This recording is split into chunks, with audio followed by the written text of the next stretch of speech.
नमस्कार, कैसे हो? मस्त ना? कुसुम प्राइवेट ट्यूटोरियल में आपका स्वागत है। आज हम पढ़ेंगे 9th स्टैंडर्ड का रैपिड रीडिंग है, जो है स्थूलवाचक। नाम है उसका काजीरंगा और उसके जो लेखक हैं वो हैं वसंत अवसरे जी। देखते हैं इसकी प्रस्तावना। प्रस्तुत पाठात लेखकांनी काझीरंगा अभयारण्याच्या जंगल सफरीचे वर्णन केले आहे।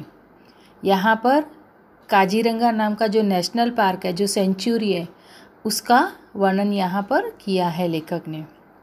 सुमारे 265 चौरस किलोमीटर विस्तार असलेली काझीरंगा पशुस्थळी अथवा अभयारण्य साऱ्या भारताचे एक आभूषण आहे। क्या कहते हैं यहाँ पर?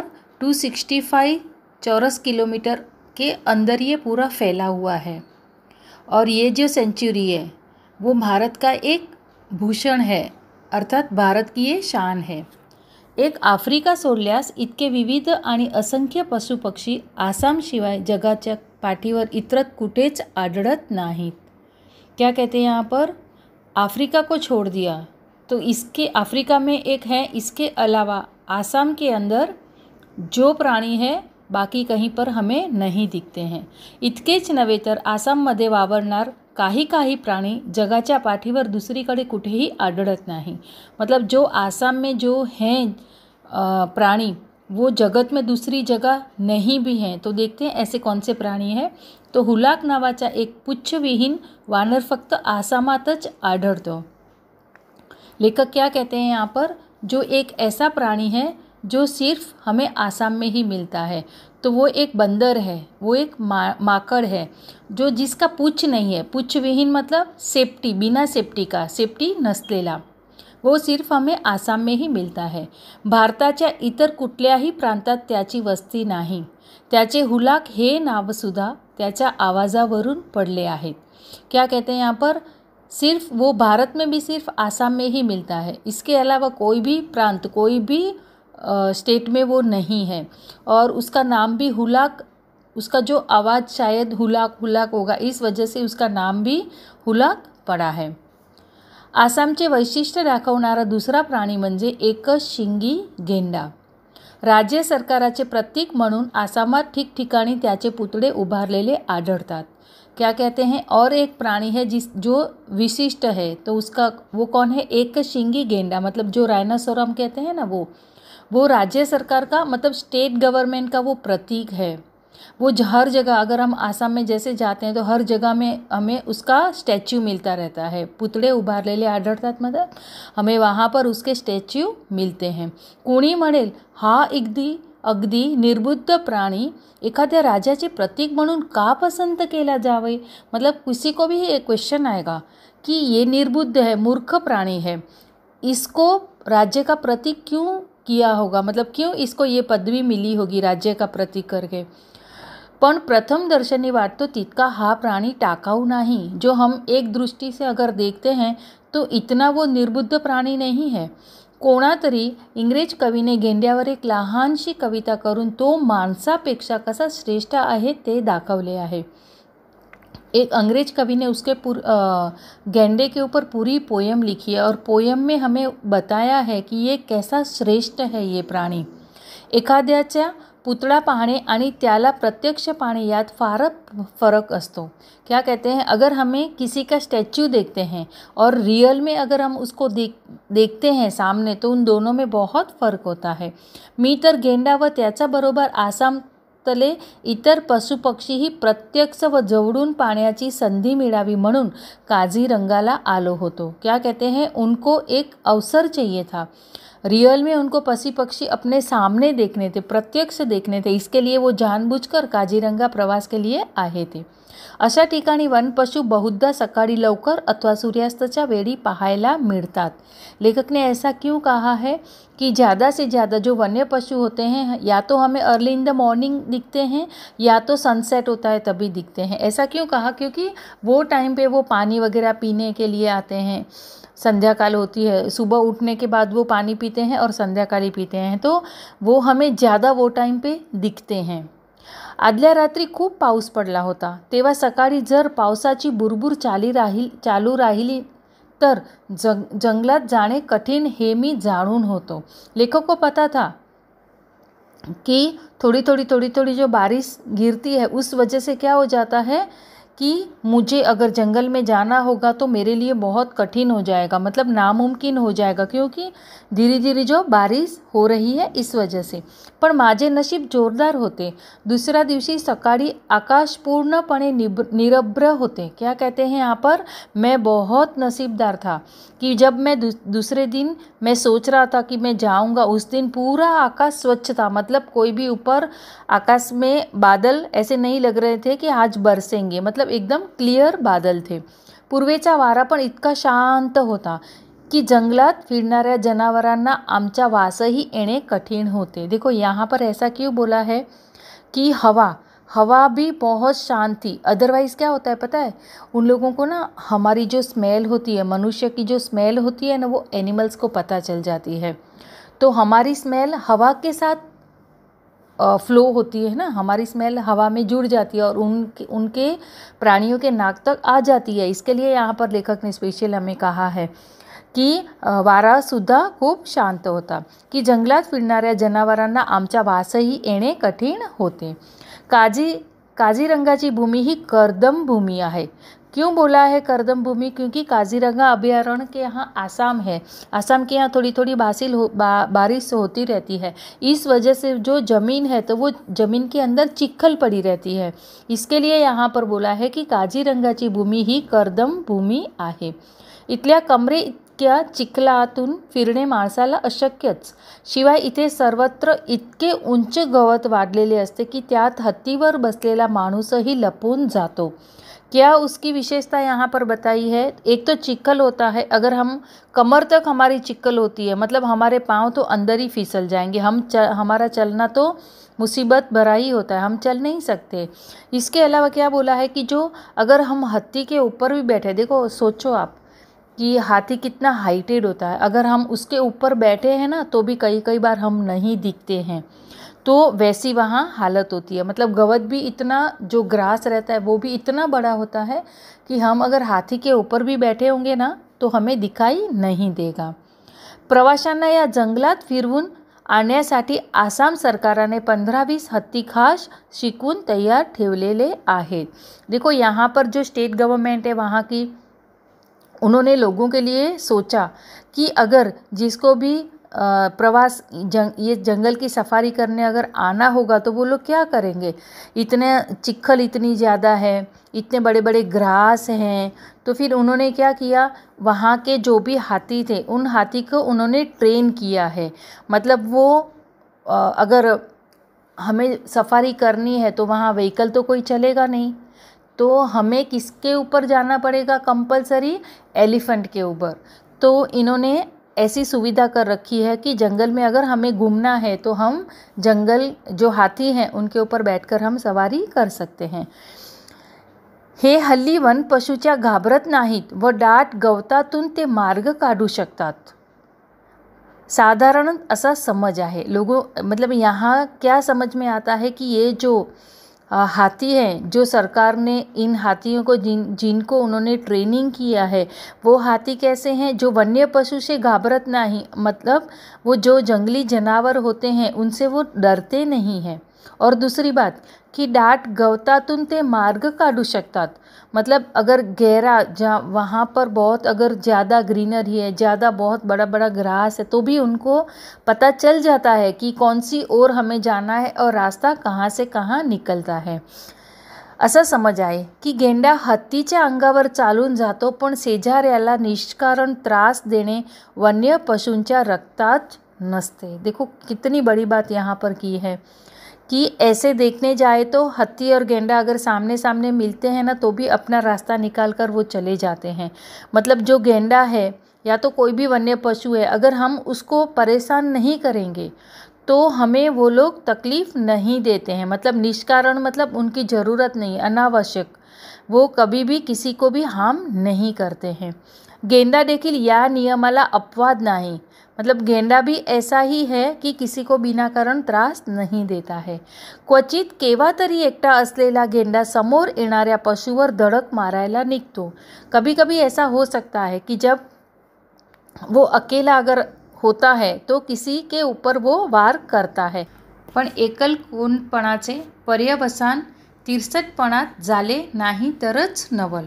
क्या कहते हैं, जर एकटे राहण्यास तो एकटा राहतो, परिणाम तो कोणावरही धाड करत नाही, मतलब कोणालाही मारायला तो पुढे जात नाही. जगातील प्रचंड काय प्राण्यात भारतातील एकशिंग गेंड्याचा 4था नंबर लागतो. क्या कहते हैं यहाँ पर कि जगत में ये प्रचंड कितना बड़ा है, बहुत ये बड़ा है, और ये एक सिंगा गेंडा भारत के अंदर उसका 4था नंबर है. पहिल्या तिघांत आफ्रिकी हत्ती, भारतीय हत्ती व आफ्रिकेतला सफेद गेंडा यांचा समावेश होतो. जंगलात फिरण्यासाठी मला एक हत्तीण मिळाली होती. तिचे नाव वैजंती असे होते. मोठी देखणी, इंद्राच्या ऐरावताची मुलगी शोभेल अशी होती ती, आणि चालत पण होती अशी एटीत की गवतातून चालताना जणू रेशमी साड़ी सड़सड़ते आहे असे वाटावे. देखो यहाँ पर जो हत्तीनी को जो लोग ये लोग ट्रेन कर रहे थे ना, उसमें से एक है जिसका नाम है वैजंती है. वो कैसी है, फीमेल हत्ती है, हत्तीण है. तो वो जंगल में फिरने के लिए उनको वैजंती दी गई थी. तो वो उसका वर्णन किया है. वो कैसी है कि मोठी देखनी, मतलब बहुत दिखने में सुंदर है.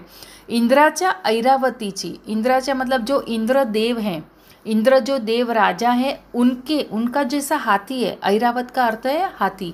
उनका जैसा हाथी था वैसे ही वो दिखती है, मतलब इतनी वो सुंदर है.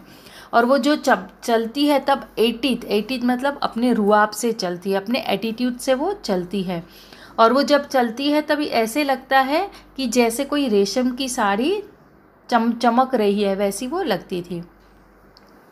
निघाल्यापासून थोड्याच वेळात ती एका जरासा उघड्या ठिकाणी आली आणि माहुताने खूण केल्याबरोबर उभी राहिली.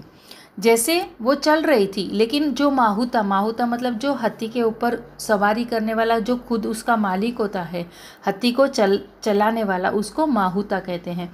जैसे माहुता ने उसको इशारा किया, खूण किया उसको, वैसे वहाँ वो खड़ी हो गई. समोरच्या आमच्या जवळ एक गेंडा अगदी निश्चल उभा होता. उन्होंने देखा उसके सामने ही एक गेंडा खड़ा था. निश्चल का अर्थ है स्तब्ध, एकदम खड़ा था. चिलखत घालून पहाड्यावर उभ्या असलेल्या एखाद्या विशाल का योद्ध्यासारखा. वो कैसा दिख रहा था, कोई लड़ाई करने के लिए कभी कोई योद्धा कैसे खड़ा रहता है, एकदम विशाल का है, बॉडी उसकी बड़ी हो, वैसा वो यहाँ पर उसका वर्णन किया है कि वो शरीराने एकदम रक्षण करना ना, ऐसा लगता है कि इसने जैसे कोई योद्धा लोखंड के अपने हथियार कैसे पहन के रखता है अपनी बॉडी पर, लड़ाई करने जाता है, तो वैसा उसका वर्णन किया है कि वो वैसा दिख रहा था. जरासी मान हलवून त्याने आमच्याकडे पाहिले व मनात नक्की केले की आपली जागा सोडून पुढे मागे होण्याची जरुरी नाही. त्याचा फोटो घेण्यासाठी माझी मनीषा जान माहुताने हत्तीणीला चुचकारत उभी केली. अभी देखो यहाँ पर लेखक आए हैं थे घूमने काजीरंगा, तो नेचुरली उनको हर एक का फ़ोटो निकालना था.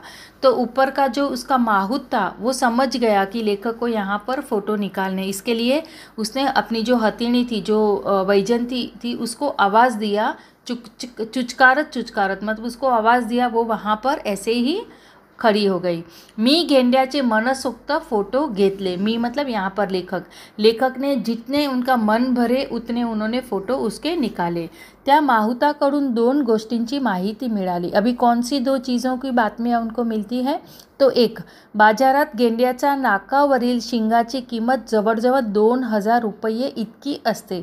ऐसे तो हमने सुना है कि जो हाथी के दांत होते हैं उसकी ही ज़्यादा कीमत होती है, लेकिन आज हमने यहाँ पर सुना कि जो गेंडे का जो एक सींग है उसकी कीमत कितनी है, 2000 रुपये अंदाज से. और दूसरी बात कौन सी थी की शरीर थंड राखण्यासाठी चिखलाने अंग माखून घेणारा गेंडा हा सामाजिक आरोग्याचा भोगता असतो. क्या बोला है कि जो गेंडा है वो क्या करता है, अपने ऊपर पूरा चिखल भर के रखता है.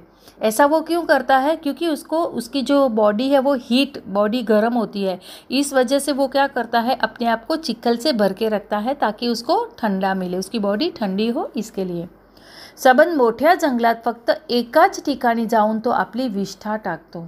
देखो कितना समझदार इंसान है ये, सॉरी समझदार प्राणी है, जो अपनी विष्ठा, विष्ठा मतलब जो मल, अपना जो एक्सक्रिएशन निकालते हैं ना वो वाला, तो जो गेंडा है वो अपनी विष्ठा एक ही जगह पर जाता है. देखो आगे उसके लिए क्या बोला है, कितके मैल दूर असला तरी त्याच एका जागावर तो नेहमी परतून येतो.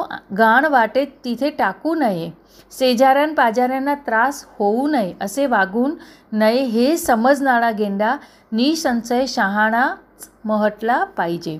इसको हमें शहाणा ही कहना चाहिए. क्यों ऐसा बोलते हैं कि वो कोई भी जगह पर हो लेकिन अपनी विष्ठा करने के लिए वो वापस वही जगह पे जाता है. चाहे वो कितना भी दूर आगे निकल गया फिर भी वो वापस वहाँ पर जाता है अपनी विष्ठा निकालने के लिए. और प्लस वो कहीं भी कभी भी चलता है तो किसी को भी वो परेशान नहीं करता है, वो अपने आप में मस्त रहता है. तो इसके लिए इसको बोला है कि ये कैसा है, निर्बुद्ध प्राणी नाही, हा कसा आहे, शहाणा आहे. मोहताने खूण केली व घरकन वळसा घेऊन वैजंती दूसरीकडे निघाली. अभी इनका फ़ोटो सेक्शन वो सारा हो गया. फिर मोहता ने जैसे उसको इशारा किया वापस ये टर्न लिया उसने और वापस दूसरी जगह से वो चालू हो गई चलना. त्याच वेळी एक पांढरा शुभ्र गाय बगड़ा डोक्यावरून पंख हालवत उड़ाला. उनको एकदम वाइट, शुभ्र, पांढरा मतलब एकदम स्वच्छ सफ़ेद कलर का उनको एक गाय बगड़ा दिख रहा है. वो जो अपने पंख हिलाता हुआ वो उड़ रहा है. मी लगेच मनात नक्की केले की जवळपास कुठेतरी रान म्हशीचा कळप असलाच पाहिजे. देखो लेखक ने सब पढ़ाई किया था तो उनको पता था कि ये जो गाय बगड़ा है वो जो जंगली भैंसें होती है ना उसके ऊपर ही बैठता है वो. तो इनको तुरंत ध्यान आ गया कि ज़रूर अभी मुझे ये गाय बगड़ा उड़ता हुआ दिख रहा है तो यहीं आसपास में कोई जंगली भैंसें होनी चाहिए. मी लगेच मनात नक्की केले की जवळपास कुठेतरी रान म्हशीचा कळप असला पाहिजे. माझा तर्क खरा ठरला. मतलब तर्क मतलब अनुमान, उनका अनुमान सही हुआ. गिरकी घेऊन बगडा जिथे उतरला त्या दिशेने माहुताने वैजंतीला हाकारले आणि 5-15 म्हशींचा एक कळप शांतपणे चरताना आमच्या दृष्टीत पडला. अभी उनकी दृष्टित, उनकी नज़र में क्या वहाँ पर पड़ा कि उनका कड़प जा रहा है. कड़प किसको कहते हैं कि बहुत सारी जो गाय भैंसे का जो समूह होता है, जो झुंड होता है, उसको क्या कहते हैं, कड़प. तो वहाँ पर उन्होंने क्या देखा, 5-15 म्हशी वहाँ से जा रही है. म्हशी गवतातून चालतात त्यावेळी गवतातले अनेक लहान कीटक घाबरून हवेत उडतात. क्या यहाँ पर बोला है कि जैसे वो ग्रास में चलती है, जो जंगली भैंसें हैं वो घास में चलती है तो ग्रास के अंदर छोटे छोटे जो जीव होते हैं ना, वो जीव ग्रास के ऊपर होते हैं, लेकिन जैसे वो चलती है तो ग्रास को क्रॉस करती है. तो इस वजह से ग्रास पे बैठे हुए जितने भी छोटे छोटे जो जीव कीटक जो होते हैं वो वहाँ से उड़ जाते हैं और उड़कर कहाँ बैठते हैं, महिषी के बॉडी के ऊपर है ना, भैंस के ऊपर ही वो बैठते हैं ताकि उनको जो कीटक है छोटे छोटे वो खाने को मिल जाए. इसके लिए त्यांना खाण्यासाठी बगडे नेहमीच म्हशीच्या जवळ अथवा त्यांच्या पाठीवरही येऊन बसतात. विशाल शिंगाच्या 10-15 म्हशीच्या मधून वावरणारे बगडे पाहून मनात आले की निसर्गाची ही काड्यावरची पांढरी लिपी केव्हा तरी कागदावर चित्रित केली पाहिजे. आसामी जंगलातल्या या रानमंशीची शिंगे दिसायला मोठी, सुंदर आणि विशाल अर्धचंद्राकृती असतात. लेखक क्या कह रहे हैं कि यहाँ की जो भैंसें हैं उनके जो सींग हैं वो बहुत बड़े और दिखने में बहुत सुंदर है, और जो अगर हम देखने जाए उसको तो वो अर्धचंद्राकृति लगते हैं. मतलब हाफ हमें जो मून रहता है वैसा हाफ चंद्र के जैसा वो दिख रहे हैं. हत्तीपेक्षाही उंच असलेल्या एलिफंट ग्रास हत्ती गवतमधून चिखल तुडवत माहुताने वैजंतीला पुढे काढले. इतना बड़े जो एलिफेंट ग्रास है वहाँ से वैजंती को आगे चलने के लिए उसके जो माहुता है वो कह रहा है. थोडे अंतर चालून गेल्यावर मध्येच थांबून तिने सोंड वर केली आणि तुतारीसारखी दीर्घ किंकाळी फोडली. आगे चलकर, जैसे आगे जाते हैं वहाँ पर वो जो वैजंती हथिनी है वो क्या करती है, जोर से तुतारी करती है और वहाँ वो अपनी सोंड को ऊपर करती है. मला वाटले काहीतरी संकट आहे। यहाँ पर लेखक को लग रहा है कि इसने जो किंकारी फोड़ी है, किंकारी की वजह से लग रहा है कोई भी आगे संकट है। माहुताने इकडे तिकडे नजर फिरवली आणि हत्तीणीला पुढे चालण्याची सूचना केली। जो ऊपर उसका माहुता बैठा था उसने यहाँ वहाँ नज़र करी, फिर हत्तीणी को बोला पुढे चलने के लिए उसको सूचना करता है। सावधपणे पावले टाकत गवतातून चालत ती एका डबक्याशी आली। वो बहुत सावध से अभी चल रही है और जैसे चलती है आगे डबका मतलब वो जो पॉन्ड है वहाँ वो रुकी। डबक्याच्या काठावर एक हरिण मरून पडले होते। डबक्याचा जो किनारा था उस किनारे पर जो हरिण थी वो वहाँ पर हरिण का मृत्यू हो गया था। हत्तीणीने पुन्हा एकदा किंकाळी फोडली आणि तोंड हवेत फिरवून चारही दिशांचा वास घेतला। वापस जैसे उसने हरिणी को मरा हुआ देखा, उसने वापस से अपनी किंकारी की और हर 4 दिशा में वहाँ से अपनी स्मेल ले रही है। मतलब कहीं कोई आगे डेंजरस तो नहीं है ना, इसके लिए। जणू काय मृत्यूचे पावले आजूबाजूला कुठे रेंगाळत आहेत की काय याचा मागोवा ती घेत होती। मतलब वो अंदाज लगा रही थी कि हरिणी की मृत्यु हो गई है, तो यहाँ पर और कोई एनिमल तो नहीं हमें दिख रहा है कि जिसने हरिणी को मारा हो। ऐसा करके वो सावध हो गई है। माहुताने वैजयंतीला जरा खाली वाकायला लावले। जो वैजयंती को जो ऊपर माहुता बैठा है वो उसको थोड़ा सा नीचे झुकने के लिए कहता है।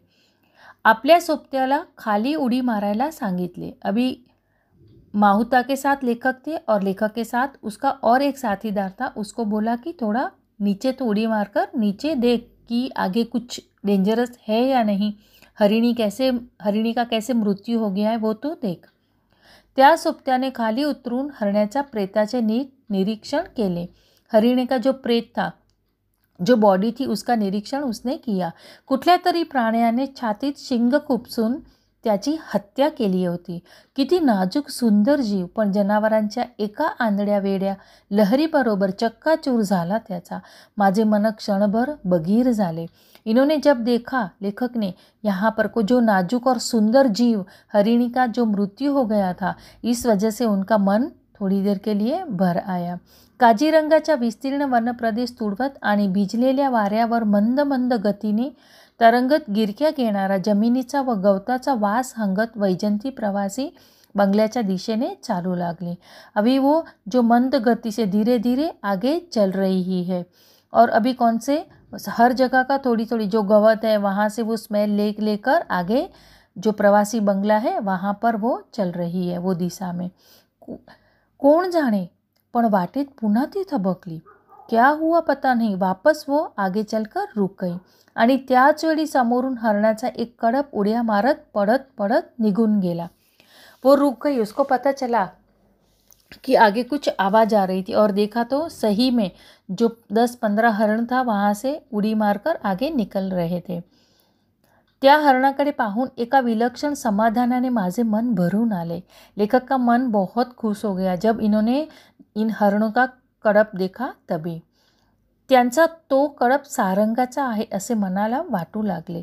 किंचित काळसर अंगावर अस्पष्ट पांढुरके टिपके असलेल्या हरणांना संस्कृत भाषेत सारंग म्हणतात। लेखक क्या कहते हैं कि संस्कृत में हरण को सारंग कहते हैं और ऊपर का जो इनके जो बॉडी के ऊपर अस्पष्ट पांढुरके टिपके, इसका यहाँ अर्थ है स्पष्ट नहीं दिख रहे थे। जो सफ़ेद कलर के जो टिपके थे वो स्वच्छ क्लियर नहीं दिख रहे थे, लेकिन उसके ऊपर सफ़ेद कलर के टिपके थे। हा कर्णाचा कडप वेगाने जातो त्यावेळी एखाद्या काळा पांढऱ्या डग वाऱ्यावर तरंगतो आहे असे वाटते। यहाँ पर कवि को क्या लग रहा है, वो जो हवा में स्पीड से दौड़ रहे हैं, तभी लेखक को ऐसा लग रहा है कि जो आसमान में जो काले पांढरे जो डग होते हैं, जब हवा आती है तभी लहराते हैं ना, वैसे उनको फील हो रहा है। ऐसा उनको क्यों फील हो रहा है, क्योंकि डग को भी संस्कृत में सारंग कहते हैं। इसके लिए यहाँ पर दोनों की कंपैरिजन किया है और कंपैरिजन करते हुए इन्होंने ये मन में ऐसा सोचा है। ढगालाही संस्कृत भाषेत सारंग हे नाव आहे। वैशाखातल्या पांडुरक्या ढगासारखे क्षणाक्षणाला वेगळे रूप घेणारे मन तिथे घोटाळत असता। वैजंती काझीरंगाच्या कडेला येऊन उभी राहिली. प्रवासी बंगला तिथून जवळच होता. अभी प्रवासी बंगला पास में ही था, वहाँ वैजंती आकर रुक गई. तो यहाँ पर हमारा लेसन ये ख़त्म हो रहा है. लेखकाने काय काय बघितले आता? पहिलं त्यांनी हुलांग नावाचा एक वानर बघितला, दुसरा एकशिंगी गेंडा बघितला, नंतर रानमसीच्या कळप, वेगवेगळे रानबगडे आणि वैजंती म्हणजे हत्तीण आणि हरिण आणि लास्टला त्यांनी सारंग असं बघितलं. मग हे तुम्हाला आता बरोबर लक्षात आलेला असेल आपल्या हा धडा. आता जर तुम्हाला आवडलं असेल तर प्लीज माझी चॅनलला लाईक, शेअर करा, कमेंट करा. ठीक आहे. धन्यवाद. आता आपण भेटूया नंतरच्या व्हिडिओमध्ये.